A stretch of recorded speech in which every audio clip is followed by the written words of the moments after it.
네, 정경민 사장과는 계속 이어가 보겠습니다. 아까 이제 게임 얘기 조금 하다가 말았는데 연이어서 좀 이어서 말씀을 좀 드릴게요. 네네네. 그래서 이제 과거에 이제 리니지 같은 경우가 메타버스의 좀 대표적인 사전 개념으로 좀 보시면 좀 좋을 것 같은데 이제 네. 종목으로 조금 이어가면은 NC소프트가 좀 나름대로의 급락이 나왔어요. 지금 100만 원 단에 있다가 90만 원대 중반에 이제 잘 매달려 있다가 어제 팔자를 살짝 보여주고 다시 90만 원대로 뭐 마지막에 나오기는 했는데 기관들의 매도가 좀 거셌고요. 네. 뭐 물론 이제 외국인들은 뭐 매수가 나오긴 했습니다만 기관들이 어제 상당히 큰 폭의 좀 매도가 좀 나왔었는데 이제 세 가지 이유가 있었습니다. 첫 번째는 트릭스터라는 신규 게임이 연기된 게 이제 이유가 하나가 있었고 두 번째는 국회에서 이제 게임법이 이제 확률화하는 아이템에 대한 어떤 감시를 좀 강화하겠다라는 법률의 입법을 좀 들어간 그런 그러니까 확률형 아이템. 그렇죠. 확률화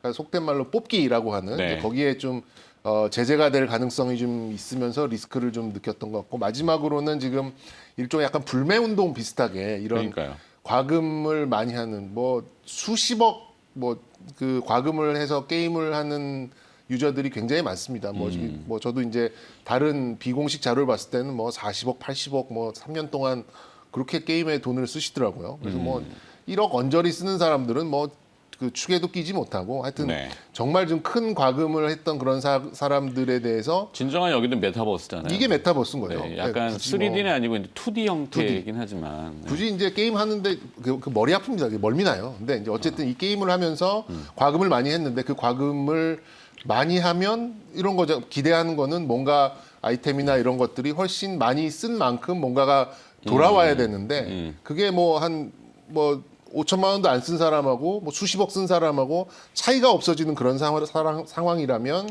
여기에 대해서 당연히 이제 환불을 요구하게 되는데 네. NC 측에서 환불이 좀 제대로 안 됐던 것 같아요. 물론 이제 회사의 내규나 이런 것들이 좀 있어서 그랬을지 모르겠습니다만 좀 그 핵심 과금, 핵심 유저들을 잘 챙기지 못한 거에 대한 어떤 실망감. 그래서 지금 뭐 유저가 한 30% 정도 줄었다라는 얘기가 나오면서 좀 주 악재 반영하는 것 같아요. 소비층이 이제 그렇죠. 그 약간 장년층의 남성분들이 좀 많았던 모양이죠. 그렇죠. 뭐 린저 씨라고 해서 린저 이제 씨. 그것도 뭐 좀 웃긴 얘기입니다만 어쨌든 이제 그런 핵심 그 유저들이 좀 이탈하는 거기에 좀 리스크를 느끼면서 좀 하락을 했습니다만 제가 보기에는 예 물론 이제 매출은 어느 정도 좀 줄어드는 그런 부분이 또 신작 게임이 나오고 있고 해외 진출도 있고 해서 요 이슈만 좀 조용히 좀 넘어간다고 한다면 저는 이제 5월 초에는 또 블레이드 앤 소울이 신작으로 좀 들어오고 또 계속해서 좀 신작이 나올 가능성이 그 예상이 좀 되고 있다 보니까 좀 잘 매조지가 돼서 좀 넘어가지 않을까라는 좀 생각이 들어서 저는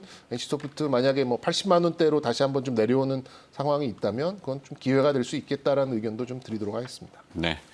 자, 그래서 아까 이제 메타버스의 개념으로 조금 확장해서 게임 쪽으로 왔는데 NC소프트하고 몇몇 기업들이 지금 또 있잖아요. 네네. 이렇게 준비하라 사실 첫 번째를 이제 이렇게 디졸브 시켜가지고 네네. 저희가 해버렸는데 기업들은 이제 정경민 사장이 정하신 NC소프트, 빅히트, 인크로스, 스카이 ENM 네. 이렇게 있다면은 뭐 어떻게?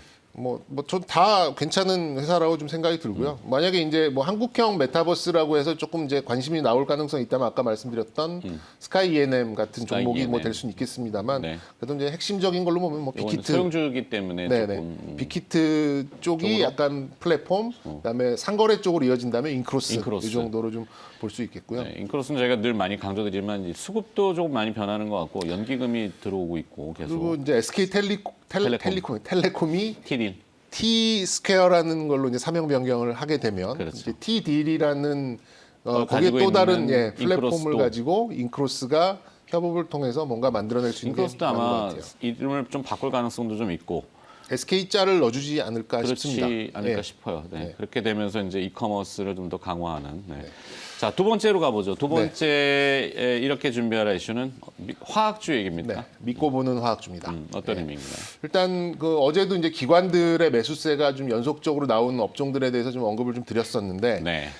일부 이제 곧 다음 주, 다다음 주 이 정도만 되면 또 프리어닝 시즌 뭐 삼성전자의 잠정 실적 뭐 이런 얘기가 나오면서 과연 그럼 1분기에는 정말 기저 효과를 잡고 작년 대비 또 지난 4분기 대비 어느 정도의 실적 성장을 보였었는가 여기에 대한 신뢰성을 타진하는 그런 이제 수급들이 뭐 오고 가고 할 가능성이 높아지고 있는데 저는 개인적으로 봤을 때는 화학 업종의 신뢰도가 최고라고 좀 생각이 들어서 좀 준비해봤습니다. 뭐 예전부터 여러 번 말씀 좀 드리긴 했습니다만 뭐 좀 우스갯소리를 말하면 스쳐도 않다다. 뭐 좀 화학주의 입장에서는 뭐 안 좋을 수 없는 그런 상황이 좀 연출되고 있다라고 좀 볼 수가 있겠고요.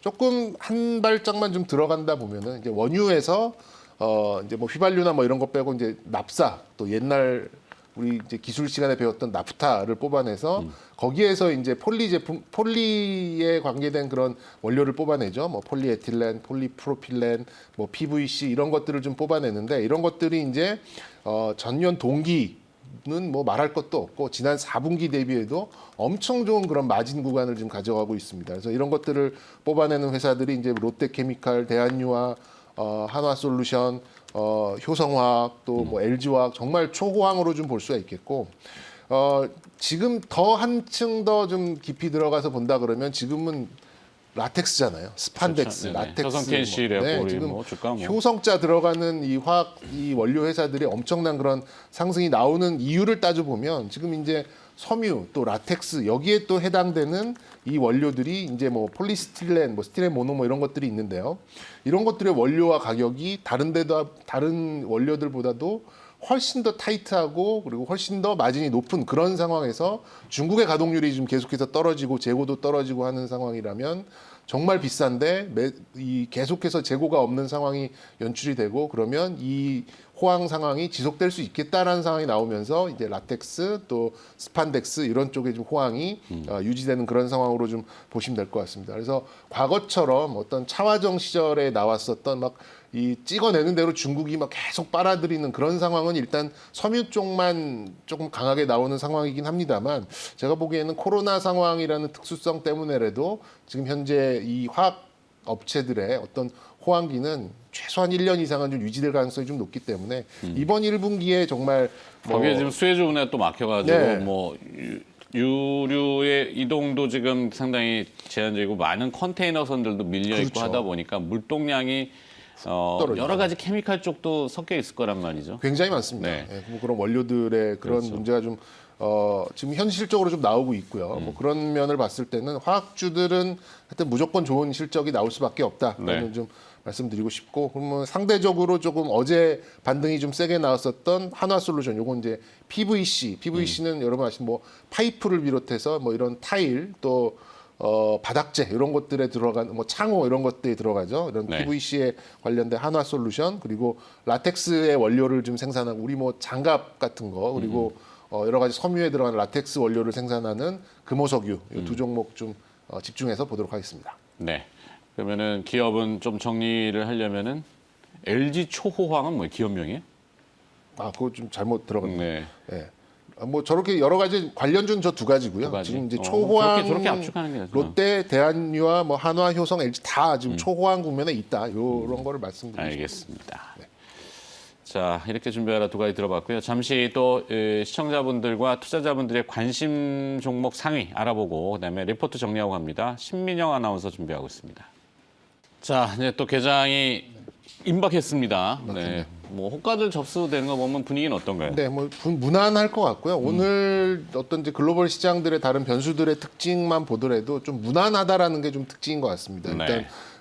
이제 그동안 좀 압력을 줬었던 미국의 국채 금리도 30년물 같은 경우와 10년물 각각 2.5와 1.7이 조금 막히는 그런 그림이 좀 나오다 보니까 더 이상 오르지 않는 그런 현상이 나오고 그러다 보니 환율도 1135원대, 그러니까 1140원 위로 넘어가지 않는 그런 흐름이 나오는 상황이라서 전체적인 수급은 뭐 다소 좀 무난한 그런 흐름이 좀 될 것 같다라는 좀 생각이 좀 들고요. 좀 특이한 점들이 있다고 본다면 일단 테슬라 뭐 이런 테슬라가 좀 이제 반등을 해줬고 게임스탑이 또 반등을 했더라고요. 50%인가 뭐 이게 널뛰기가 좀 나오는 상황이었고 34% 급락했다가 급락했다가 어제 53% 폭등했다가 네. 네, 저 냉탕 온탕에 저렇게 심하면 심장마비 걸릴 텐데. 우리나라만 테마주가 있는 건 아니에요. 뭐 미국도 그렇죠. 더 심하면 심했지 뭐 아닌 거 아니고요. 특징적인 업종으로 본다면 뭐 보잉, 그다음에 트립 어드바이저 이런 종목들, 그러니까 여행주들, 그리고 메이시스나 노드스트롬 같은 백화점 소비주들이 좀 강세를 보였다라는 게 미국 시장의 좀 특징이었고 네. 방금 나온 뉴스 중에 좀 반갑다, 뭐 좀 기회가 될 수 있겠다라고 좀 볼 수 있는 게 이제 우리 돈나무 사장님이 이제 캐시우드 이제 CFO가 아크 인베스트먼트의 이 우주 ETF를 이르면 그죠. 다음 주면 출범. 우리 이거 예상했잖아요. 네. 네, 근데 그 우주 전에 ETF. 얘기는 한번 네, 나왔었는데 우주 ETF. 그러면 이제 우리나라에서는 이제 몇몇 종목들이 들어갈 가능성도 있고 굉장히 높죠. 네. 뭐 그렇게 대표적으로는 되면 한국항공우주산업하고 있겠고, 카이, 그다음에 뭐 한화 에어로스페이스, 에어로스페이스, 뭐 세추에가이, 뭐 이 정도 들어갈 네, 수 그 정도? 있으니까요. 오늘 그런 수급 정도도 좀 예상을 해볼 수 제노코. 있겠습니다. 제노코도 될까요? 네. 신규 상장 종목인데. 그럼 잘 모르겠네. 네, 하여튼 뭐 묶음으로 이렇게 좀 봐질 수 있고. 예, 뭐 이런 정도 무난한 일단 출발 예상됩니다. 네. 자, 이제 개장이 쭉 들어오는데 호가는 뭐 말씀하신 대로 무난할 것 같고 무난하죠. 환율도 큰 변동은 사실 없는 것 같고 다행스럽게 뭐 자, 개장 후에 다시 또 시장 이야기 나눠보도록 하겠습니다.